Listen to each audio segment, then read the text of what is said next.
Salut, c'est Trado, je suis content de vous retrouver pour la mise à jour de l'analyse technique du CAC 40. Au programme, l'analyse de la séance du jour, la préparation de la séance de trading de jeudi, quelques plans de trade, le suivi de mon trade, des news, je vous retrouve juste après ça. Alors 0,53% de hausse, ça se laisse prendre parce que nous ne sommes pas à un endroit très facile à digérer, à négocier. Vous voyez, on est sur un support journalier, celui des 5598, 5612. Il ne faut pas le casser, on y reviendra un petit peu plus tard. Dans les médias, ce qui a justifié la progression du jour, c'est l'optimisme consécutif à l'investiture et à la prise de fonction de Biden aux États-Unis.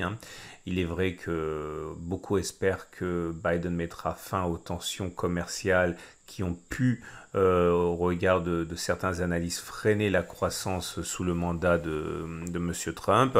En tout cas, pour l'instant, on l'a dit, on a un support journalier ici des 5598 qui est travaillé très fortement, mais tant qu'on ne clôture pas en dessous, eh bien il tient.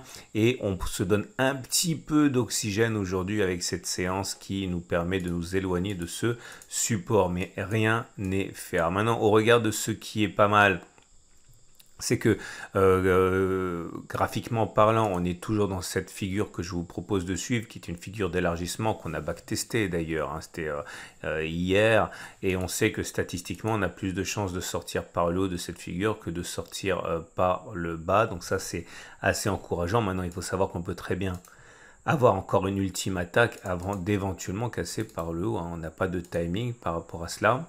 Deuxième chose, on sait que on a toujours une épaule, tête-épaule inversée qui n'a absolument pas été démentie, je pense. C'est celle-ci. Vous voyez, vous avez ici votre première épaule, vous avez ici votre tête. Si je le trace bien, ça sera quand même plus pro. Voilà, et la deuxième épaule. Voilà, on sait que cette épaule, tête-épaule inversée peut être travaillée au niveau de sa ligne de cou. C'est le cas actuellement, mais je considère que tant qu'on ne repasse pas en dessous de l'épaule droite, on peut continuer de caresser les espoirs haussiers, même si pour beaucoup, cette épaule, tête-épaule inversée a trop tergiversé pour être valable. En tout cas, à titre personnel, je la maintiens. On a également autre chose, mais par contre du côté du négatif cette fois. On a une fourchette d'Andrews ici, avec un plus haut, un plus bas, un plus haut consécutif. Je vous rappelle que normalement, selon cet outil, on a plus d'une chance sur deux d'aller chercher la médiane. Et dernier élément graphique défavorable, on a une épaule tête-épaule, mais pas inversée cette fois, classique, avec, vous le voyez ici. Voici la première épaule, voici la tête et voici l'éventuelle deuxième épaule qui inviterait à envisager une continuation de la baisse en cas de cassure de la ligne de coup. On n'y est pas encore.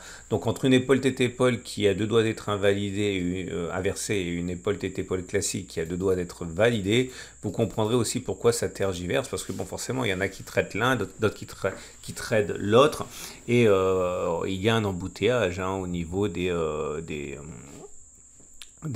scénarios. Alors, je terminerai en disant, parce que je ne l'ai pas dit la dernière fois, vous voyez, si on regarde, si on utilise les retracements de Fibonacci, le job a été fait, on est allé chercher, bon, à un souffle près, mais l'analyse technique n'est pas une science exacte, on est allé chercher 38,2% de Fibonacci, on peut tout à fait envisager, après un retracement de 38,2%, de repartir à la hausse, ce ne serait pas hérétique.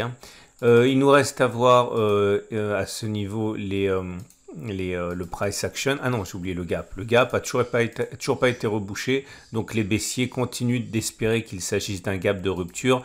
On avait une tendance haussière. Si c'est un gap de rupture, eh bien c'est la fin de la tendance haussière. On serait parti soit pour une baisse, soit plus probablement, c'est-à-dire statistiquement pour une latéralisation. On va voir. Mais en tout cas, tant qu'on ne bouge pas le gap, ce sont les deux scénarios qui tiennent la corde. On passe donc au price action. Le chandelier japonais du jour est légèrement positif en ce sens qu'il termine vert, c'est-à-dire qu'on clôture plus haut que l'on a ouvert, donc la pression haussière est bien là en intraday, mais c'est un signe d'indécision. Alors, je voudrais vous présenter aujourd'hui, c'est ce qu'on va backtester, c'est ce qu'on appelle un harami haussier. C'est-à-dire vous avez une bougie 1 qui est rouge, la bougie 2 elle est verte, et vous voyez le corps de la bougie 2 est compris à l'intérieur du corps de la bougie 1. Alors il faut savoir que les puristes veulent que toute la bougie 1 englobe toute la bougie 2, mais on va dire en analyse technique et en champ japonais moderne, on se satisfait, y compris moi, de regarder que les corps. C'est-à-dire que si les corps 1 et 2 sont en situation où corps 1 avale corps 2, c'est bon. Le corps 1 doit être rouge, le corps vert doit être vert. Alors, avant de voir ça, je vais vous montrer le reste du price action. Alors, notamment au niveau du Aiki Nashi, eh bien, on est dans une situation d'indécision. Hein, vous voyez, hein, c'est une nouvelle bougie comme ça avec un corps minuscule et de très longues mèches hautes de part et d'autre. Donc ça, on est selon cette étude toujours en tendance de recherche de tendance justement. On n'est pas en tendance baissière avec ce qui s'est passé.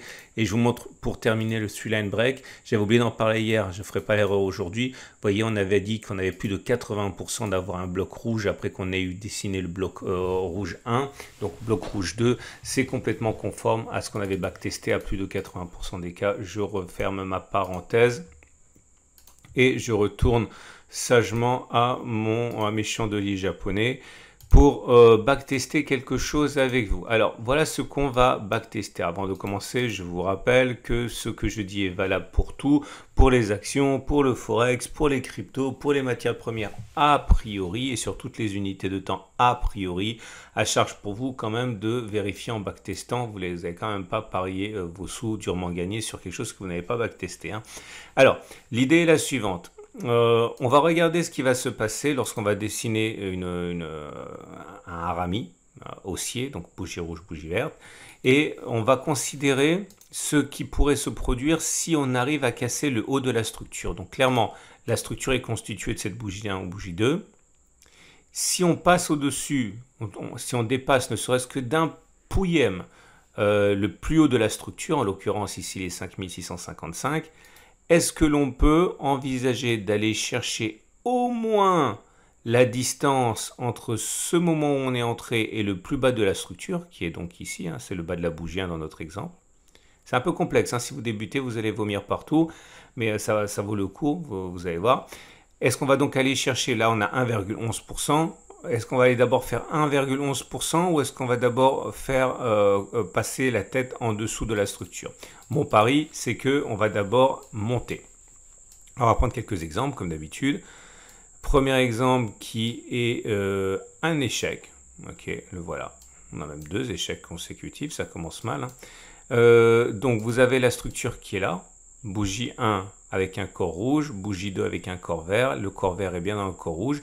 Alors, est-ce qu'on est allé plus haut que la structure ici? Oui, on a dépassé. Est-ce qu'on a d'abord fait l'équivalent de la structure au-dessus? Donc la structure, elle faisait 1,03. Est-ce qu'on a d'abord fait plus 1,03?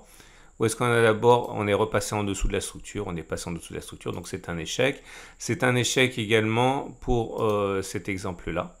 Vous voyez, on avait bien corps vert, corps rouge. On est passé au-dessus. Ah, il faut que le passage au-dessus se fasse tout de suite, hein, c'est-à-dire sur la bougie 3 si vous préférez. Hein. Si c'est la bougie 4 ou 5, j'en tiens pas compte. Et malheureusement, on n'est pas allé suffisamment haut puisque vous voyez, la structure, elle était là. Il fallait faire 2,50%. Est-ce qu'on a fait 2,50% ou est-ce qu'on est repassé en dessous de la structure? On est passé en dessous de la structure. Vous voyez, donc c'est encore un échec, un deuxième échec. Je peux quand même vous montrer un succès, sinon vous allez partir en courant. Voilà, ça c'est un succès. On a ici la structure qui m'intéresse, bougie rouge, bougie verte. On est passé au-dessus de la structure ici. Est-ce qu'on a d'abord fait moins 2,82 ou on a fait d'abord plus de 82? On a fait beaucoup plus, on a même fait plus de 5%. Donc là c'est un succès. Et maintenant on défile. Encore un succès. Encore un succès. Un échec. Un succès. Un deuxième succès. Un troisième succès. Un échec. Un succès. Un deuxième. Un troisième succès. Un cinquième succès. Un échec. Deux échecs. Trois échecs. Quatre échecs d'affilée. Cinq échecs. Non, un succès, un échec. Un deuxième succès. Un échec. Un succès, un échec. Un succès. Encore un succès. Encore un succès, encore un succès, encore un succès, jolie série, et ça y est, c'est bon, on est arrivé à 31 occurrences, 30 occurrences, et sur les 30 occurrences, on a 18 succès et 12 échecs de la stratégie, autrement dit un taux de réussite de la stratégie de 60%. Alors 100%, vous allez dire, c'est pas génial. Oui, mais alors, il y a deux choses. Déjà, il faut savoir que les casinos gagnent des fortunes avec un taux de réussite de leur backtest de 52%. Ok, enfin, un taux de réussite de leur stratégie de 52%. Donc 60%, vous êtes déjà pas mal du tout. Et puis surtout, si vous avez l'œil, vous avez remarqué que en termes de ratio gain-risque, c'est pas mal aussi parce que quand ça monte pas pour rien et ça monte généralement beaucoup, alors que quand ça baisse, on sait déjà combien ça va baisser, quoi.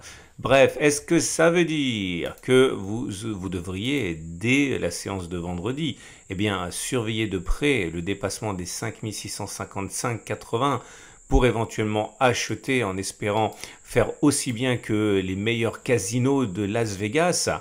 Oui, bien sûr, non, bien sûr que non, parce que vous ne savez pas encore à quel moment vous achetez, à quel moment vous vendez, à quel moment vous prenez vos profits, à quel moment quel montant vous pariez, etc., etc.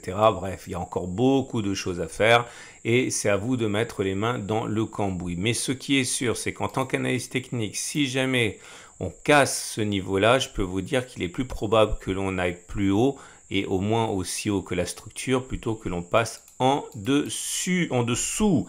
On enchaîne avec les éléments techniques. La moyenne mobile à 20 jours est ascendante, la tendance générale est haussière. En plus, vous voyez, elle joue bien son rôle de support, c'est bien. La moyenne mobile à 7 jours, elle est également haussière. Pardon, elle est baissière. On est en tendance de court terme qui est baissière. Regardez ce bel étau M7 M20. Le mieux qu'on puisse souhaiter au CAC 40, c'est de faire ça, c'est-à-dire un non-croisement haussier, on en reparlera, ça peut aussi faire un croisement baissier faible, hein. Ne tirons pas de plan sur la comète trop rapidement. La moyenne mobile à 50 jours est haussière, donc la tendance de fond est haussière. La moyenne mobile à 200 jours est haussière, donc la tendance de long terme sur cette unité de temps, elle est haussière également. Et si on utilise les bandes de Bollinger, malheureusement, c'est la fin des parallèles haussières. Les Bollinger se contractent, donc c'est la fin de l'impulsion haussière au regard de cet outil-là. Et les indicateurs techniques classiques nous montrent qu'on n'a rien pour l'instant pour se frotter les mains ni se lécher les babines, puisque comme vous pouvez le voir, il n'y a pas de signal haussier évident sur les indicateurs techniques. Le CCI est toujours en survente. Le stochastique est toujours sous son signal, le MACD 0 également, le MACD sous son signal. Bon, le momentum rebascule positif, mais c'est proche de 0, de même que le RSI qui repasse au-dessus de 50. Bon, bref, tant que les indicateurs techniques rapides ne sont pas haussiers, de toute manière, il ne faut pas voir autre chose que des gesticulations. On termine avec l'Ishimoku. Et l'Ishimoku est également haussier sur le fond. Vous voyez bien, on est au-dessus du nuage qui monte. Voilà le nuage. Voilà, c'est clair, hein. Le nuage a une pente qui est globalement ascendante. Mais par contre, c'est triste parce que la Kijun est toujours plate et la Tenkan est également plate. Donc la tendance de court terme et la tendance générale sont neutres. On termine avec les trades du jour. Alors, que peut-on faire? Alors, si vous êtes haussier, vous avez un endroit qui est intéressant, hein. Puis en plus, vous voyez, vous pouvez tout à fait envisager de trader de la manière dont on a expliqué dans le backtest. Maintenant, si vous êtes plutôt baissier, vous pouvez toujours parier sur le fait que nous ayons un gap ici qui annonce une fin de la tendance haussière qui ne sera pas rebouchée et ça vous permet de mettre un stop assez court au-dessus. Alors c'est vrai que là, on avait vraiment un bon moment pour entrer en cours de séance, mais bon, si on est sur un niveau actuel avec un stop à 0,65%. Ce que j'aime pas, je vais vous dire ce que j'aime pas, et vous le savez très bien si vous suivez ma chronique, c'est qu'on est au contact d'un support. Et moi, je déteste sortir quand on est au contact d'un support. Donc, par contre, ce qu'on peut faire, c'est attendre que ça remonte un petit peu en séance demain. Et si ça remonte un petit peu en séance demain, on attend d'avoir un ratio gain-risque qui est intéressant, un stop loss au-dessus de gap, hein. Par exemple 0,3% et on vise 0,6% à la baisse, hein, pour ne pas se confronter aux acheteurs sur le support journalier. Et on a un ratio gain-risque qui est pertinent. Voilà, c'en est terminé de la technique du CAC 40. Merci beaucoup d'être toujours plus nombreux à me suivre. Ah, j'ai oublié mon trade. Ben oui, vous le savez, hein, je l'ai déjà dit, hein, moi j'ai acheté à 5601. Mon stop loss, il est à 5520. Je vise les 5710. Est-ce qu'on va y aller? Est-ce qu'on va pas y aller? Je n'en sais absolument rien. De toute façon, ce n'est pas important. Ce n'est pas le résultat d'un trade, hein, qui fait le résultat total du mois ou de l'année, hein. C'est un trade parmi d'autres. On verra. Pour l'instant, en tout cas, ça végète. Voilà, je vous invite à regarder à la fin de cette vidéo les autres analyses techniques que j'ai commises, et je vous dis à demain pour la mise à jour.